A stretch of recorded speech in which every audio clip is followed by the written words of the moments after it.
Hello and welcome to episode 11 of PRFC Fan Show. I'm Kevin and you can see my buddy Rick isn't with me. We actually recorded this episode with Rick and then we had some technical difficulties and we couldn't use the footage. So Rick has a real life, he's actually slammed with work and couldn't make recording tonight. So we need to get this out, so you're kind of stuck with me. Well, we had a lot go on in the past week and a couple of days. We had 2 games away. And then we had a game last night in Arizona. We're not going to talk about the third game tonight. We're going to focus on the happy times. When we came, we saw, and we conquered in Oklahoma. 2 games, 2 opponents, 6 points. It was sweet. But even better to me is that we had a lot of firsts. We had Zach Lubin starting goal for the first time. And then we had some firsts when it comes to professional soccer goals. We had Cody Wakasa, Mike DeFont, and Joe Farrell all score. Congrats to you guys. The first is always a really good feeling. Had a great time, I'm sure. So we watched the game, the second game, at the Pig and Pickle. And I got to say, the owner, Carlton, is a great guy. The Pig and Pickle was really accommodating. We had a fun time. The food was great. The Gold Monkey beer was really good too. I think it's going to be fun to go back there at some point in time. We appreciate Carlton, you opening the place to us and allowing us to watch the game. It was a fun time. So one other thing happened to the Pig and Pickle. We had some controversy. So if you were at the watch parties, you know that PRFC was giving away soccer balls that were signed by the entire Phoenix Rising team. So this guy named Kevin Gornto, and let me tell you something, I'm Kevin Gates and he's Kevin Gornto, and as they're saying his name, you know how things go in slow motion in your mind? Well, Kevin hit my brain and I thought, I've won! And then they went, Ornto. And I went, dang it! I missed out. But congratulations to Kevin, it's all fair in love and war. Still should have won that ball. But anyways, we were looking at the ball and we noticed that there are a lot of signatures that, yeah, we can't really decipher, but we're pretty darn sure that Didier Drogba did not sign that ball. And therefore that ball is not signed by the entire team. And so we confronted Brian. And you can see in the picture, Brian did not want to be recorded. We got out the pitchforks and the torches and went after Brian for something that he's not even responsible for. So here's what I think, and it's all in fun, of course. We're calling out Phoenix Rising. Kevin deserves to have Drogba's signature on there to make it a full team signature ball. What are you going to do, Phoenix Rising? Let us know, and we will report on our next episode. We've had a couple of comments from episode 9 where we posted some pictures of the referees during the Fresno game. We weren't too happy with the referees, if you'll recall, and so we had some pictures that we posted that might not have been flattering. Well, we'd like to say that we are very, very sorry for having made fun of the refs. And we will never do it again because, darn it, we just want to contribute, you know, to society, and we didn't think we were doing anything wrong, and we'll never do it again, I promise. Fade to black. I can't take this. So, since we had the controversy with the Didier Drogba ball, I think it's only fair that we give props to the front office of PRFC where it is due. If you don't follow Twitter or their Facebook accounts, you should, because there are all sorts of giveaways. In fact, it's an incredible amount. I have a list here, and I got to look at my list because I'm not going to remember them all. But if you look at just the past week, we've got 2-for-1 seats. We've got box office special where you get reduced rates on, I think it was sideline seats and standing room seats in the supporter section. 2 Men in a Truck is giving away an upgrade for your tickets to be in the box suite if you want to be in the box suite. We're going to get some sweet sun guards for our car, which is something that I've been waiting for a long time. And last of all, and best of all, is a giveaway based on this. Pushing up Johnson and switching sides, switching Johnson and Forbes. Check this out. How's that for conversation? Oh, he just wanted the water. Oh, Didier, you dog. The other one's offering. Yeah. That kid's like this. Drogba. Oh, what's in the water? What is in the water in Phoenix? It's 3-3. It's Johnson again. Yeah, I think that the water that PRFC is giving, because what's in the water is just pure marketing gold. Well done, guys. So my whole point here is, as fans, if you're not taking advantage of all the different promotions that the PRFC staff provide, you should do so. There are a lot of them, and it can make your fan experience even that much better. Okay, now we're going to get to what everybody's waiting for, and that's the second part of the interview with Mr. Duigi Mala and Mr. Sullivan Asante. You know what? I'm not even going to talk about it. We're just going to crank it up. Here we go. Have you always been a back? I mean, you're built like a back, so I'm going to assume you've always been defensive back? My first time, I played to right back. Okay. My first experience, I played to right back. Sometimes it's average course.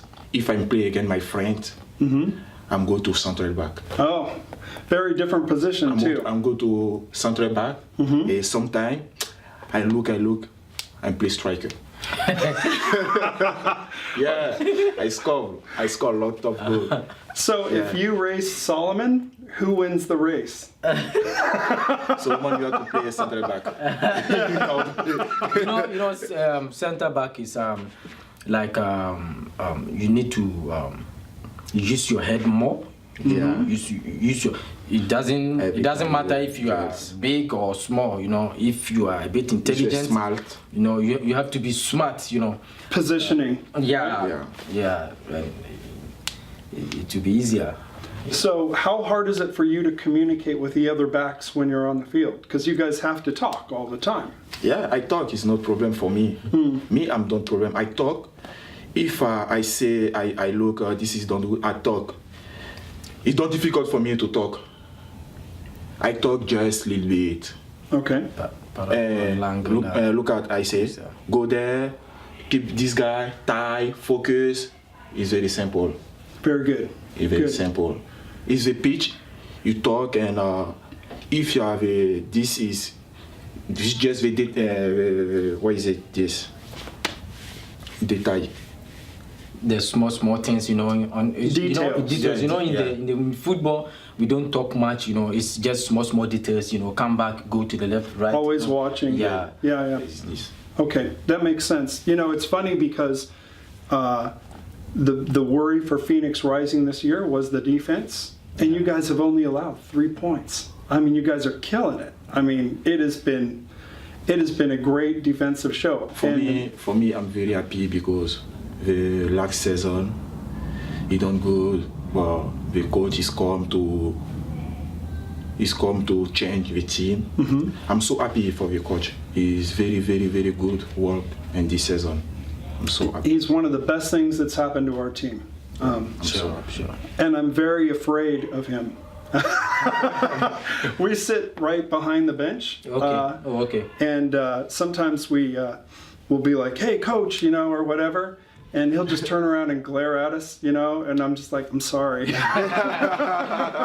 So I don't know what it's like in practice when he's not happy, it must be tough. The pressure and then the tension, is always high, and then as a coach, he needs a result. So, when always he's on the bench, the focus is high. And then he don't talk much when we are playing, but he studies everything, and then after, when we go for the first half, after the first half, he used to talk much, to tell us what to do, to change the plans, because when we are playing and then he's talking much, it will disturb us a lot. Sure. Yeah, so he don't talk much, but Oh, he just sits on the bench and looks intense. Yeah. He's like this. Yeah. And then reading the game. Sean's the one who gets up and yells at the fourth official, Okay. I mean, he'll be like, bah, bah, bah. And of course the fans, we're yelling at him too, we have a good time. So when you're on the field, can you guys hear the fans cheering for you? Yeah, for sure. Yeah, for sure. We hear them, and then especially when there's a corner kick, or free kick, when there's a foul, that's where we get them to, rest a bit, so the mind open more, and then you can hear. But when we are playing, then you can't hear them. It's all focus. Yeah, Focus. But when there's a foul or corner, free kicks, something like that, then you can hear the fans more. But I think the fans are amazing. They are always cheering us up. Oh yeah, I mean, I'm always hoarse, no voice. Sullivan, have you always worn number 20, or have you played a forward position before, or has it always been midfield? Yeah, sometimes I play 10. 10? Yeah, Okay. supporting striker. So if you watch our games, at the end of the game, every game, I used to go to number 10 position. So you can start reading that. After every game, when we do the changes, I used to go to the 10. So I'm good in 10 too. Well, you've got the speed, you've got the ball handling ability. We call it the three-way attack. Yeah, we have 3 different ways that we can attack at any given time. There's you, there's Billy Forbes, of course JJ, Chris. The Sullivan is very fast. Yeah, we got a lot of speed, and I think speed is what's going to make this team. It's that counter attack that we do that's so good. And then we're seeing a lot of good long balls this year. Yeah, short passing. Yeah, we're doing okay with the short passing, but the long balls, at least in my opinion, we're doing really well with, and that sets, of course, you guys up to do magical things. Yeah. So what goes on in your mind when a guy's just coming straight at you? What are you thinking when they're coming right at you and you got to do something about it? Si peut-être il y a ballon là, attaque là, tiens ballon là, il vient sur toi avec vitesse là. Me, Pense comment? me, I don't have a pressure because 1v1, I'm very strong.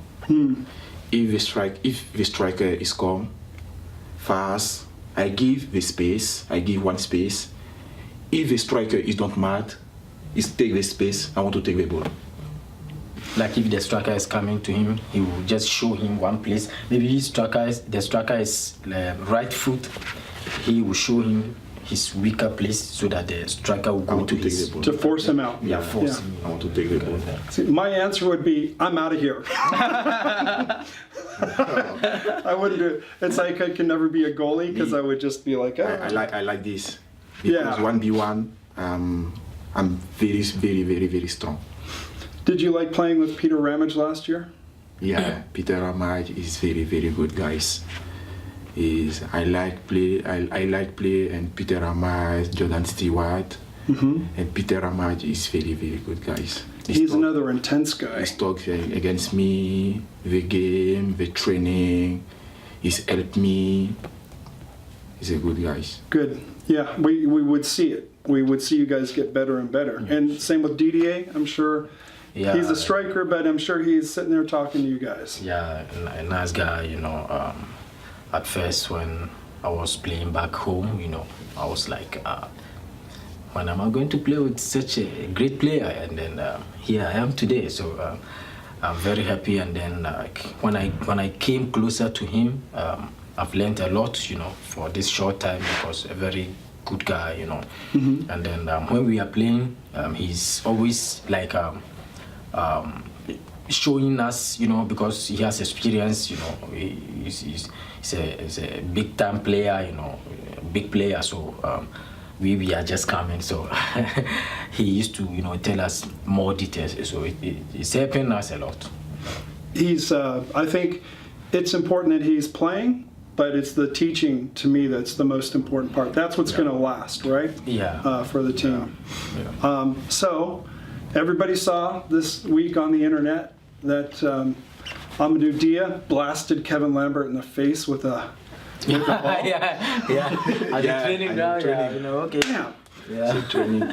Are you guys just giving him crap about that, or because that was rough. Yeah, when Lambert gave him the ball back, Dia is left-footed, so Lambert should have come to the right side, and he was going back there, and there was no option for Dia to hit the ball on him.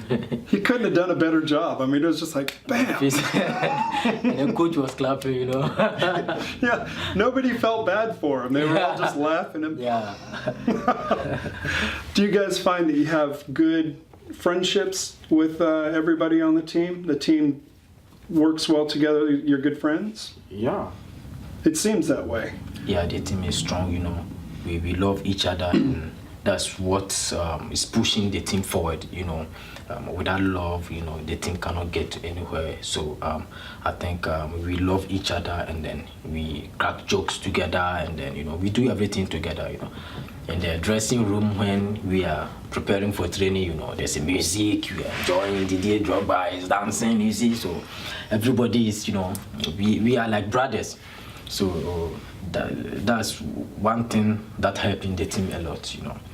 Like Didier is not behaving like, oh, I'm a big man, I'm a big player, so No. you know, no. He's like, we are all the same. Just one of the guys. Yeah, It's all very, the very same, simple. so- Very, very simple. It's good guys.